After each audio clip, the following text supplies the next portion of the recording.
things that make Miele forever better.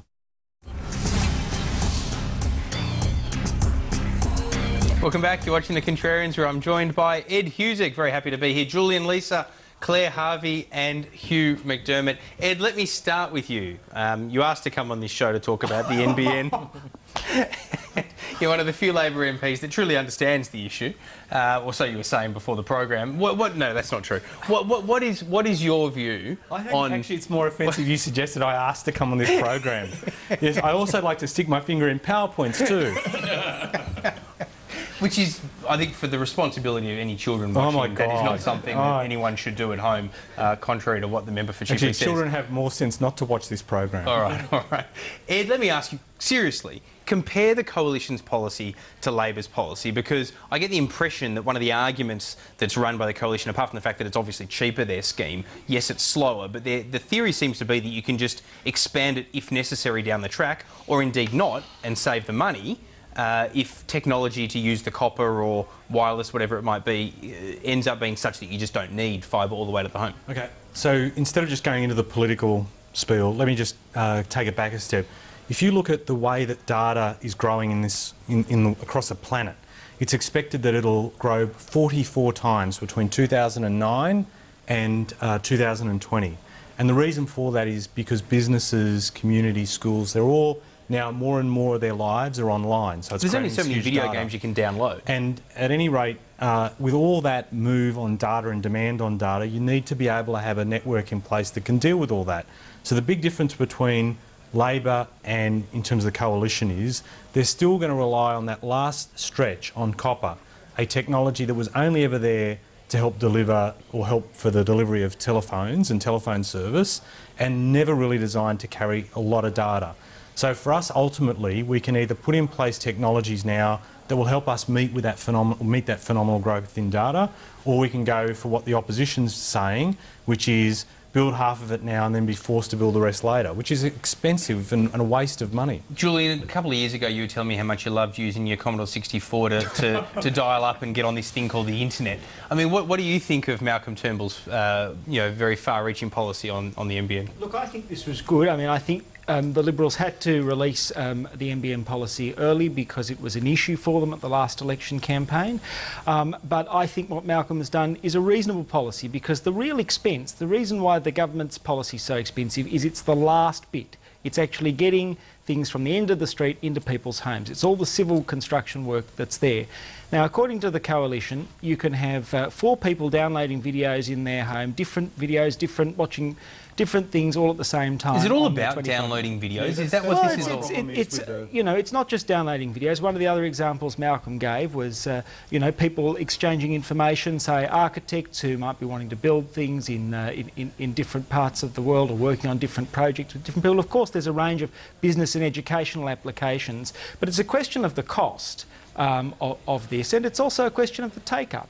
I mean, if the government's proposal was so good, you'd have much more than 10,000 out of the 200-odd thousand people who currently have potential access to the NBN taking it up. For a whole stack of reasons. One is fundamentally, I really, and Malcolm did this week when he said, people will still be able to download movies and games, and this is the sort of the almost sneering way in which Conservatives have looked at the value of broadband. They tried 19 times and failed under the Howard government to get this right.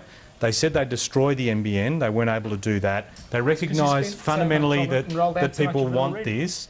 It's going to run past nearly, it's about currently under construction or running past 800,000 homes. 50,000 people, not the 10 that you just misleadingly said, are taking it up. 50,000, and on top of that, the take-up rates are roughly equivalent to what was being taken up when we were rolling out, Foxtel, HFC, the sort of fixed cable broadband, similar sort of rates. It's not about movies and games. This is about businesses and schools and communities moving now online and needing a network that can match that. Sure, but isn't Turnbull's point that if it is about specific businesses, they can then pay for it to be rolled all the way out to their business premise? Let me give you an example. Why do it to every individual that owns a home? Okay, let me give you an example. So, 2 things. Firstly, in my area, I've had broadband black spots in Woodcroft and Doonside, and we finally got those fixed up working with Telstra and ultimately NBN Co. those businesses were balking at the notion that they'd have to pay $2,500 to connect. Now the opposition is saying $5,000. You know, huge cost to small business. They're paying for something they're not paying for at the moment in a direct sense, and I'm worried in my area it will drive out jobs and businesses who, will just go to areas where they can already connect. The other point is too that they are relying on a substandard network in what they want to be able to do.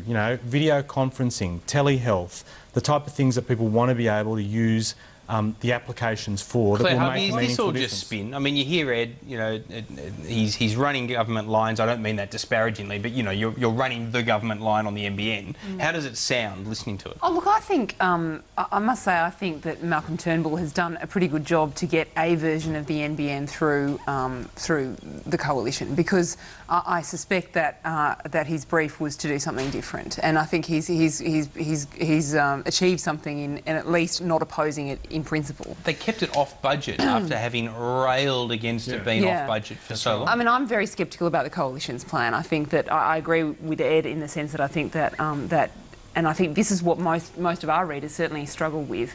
The copper network is the horse and cart of the 21st century. It is not equipped to do anything other than voice. But one of the arguments is that they can improve it with technology. But I do think the problem is that the government has failed to tell the story, so that they've left a gap where Malcolm Turnbull can talk about downloading videos and people say, oh, right, OK, wasn't sure about that. Because I think, rather than start at the beginning, from the very beginning of this policy, say you can do everything from make the Contrarians from all our homes, sitting in our living rooms, which would be a pretty sort of horrible sight, to downloading movies in 10 seconds rather than the hour and a half it takes me to download a movie in Matraville. I think that story really hasn't got through to the voters in Chifley. But the thing is, Claire, and that's what my problem is that the coalition, Conservatives have tried to couch this as this is all about downloading movies. Can I ask you something on that? When Julia Gillard came, shortly after she was Prime Minister, when she came to visit editors at News Limited, one of the things that she said about the NBN in selling it was that it would create incredibly fast download times for music and video. But that's okay. Yeah, sure. But that's the very thing that you're now condemning. The real issue is well, I didn't get to finish it's the cost. It's the cost-benefit question here in relation to this. I mean, the government never subjected this to a proper cost-benefit analysis. Like you did with the Adelaide to Darwin line. And what should happen here, and what the coalition But you've announced your policy, and you're then going to do a cost-benefit analysis afterwards. Absolutely. But you've already got the policy, so who cares? It's no different. They will examine it because, you have to have the policy built on what is there. Why didn't you do a cost-benefit analysis before announcing the policy? You know what you would have said if the coalition had done that? You would have said, well, that's just a cop-out and you don't really have a real policy here. Well, I would have expected them to do that and then have the policy. The main difference between what the coalition's proposed and what the government has proposed is that the government's proposal doesn't have the take-up and is very expensive because it's that last bit of getting it from the street to people's homes that is so expensive. Julian, there is very little you'll be able to do to speed up or maximise data channeling through that element of copper. That's ADSL has done that. ADSL 2 has done that to an extent. But the best thing, hands down. Will they get the 25 megabytes that they're talking about? Even when the coalition, Christopher Pyne, when you guys were in government, brought down a report that said hands down fibre was the best way to deliver data. And that is what you're going to need to do. The bigger thing is, I'll tell you how you pay for it actually. Already at the moment, the internet is delivering $50 billion of economic value to this nation, expected to go up to $70 billion. You listen to IBM, they reckon it'll go up to $131 billion. The network will pay for itself through that economic growth. And what was it, say, 5 or 6 years ago? Opening up in terms of economic growth. Look, I couldn't answer that question, but what I could say is data 3 years ago, because it's grown 3 times. The use of data has grown, not through movies, not through downloading. So despite all that growth and value to the economy, we're still running huge deficits? No, that's not the point. That's a very cute way of phrasing it, Peter.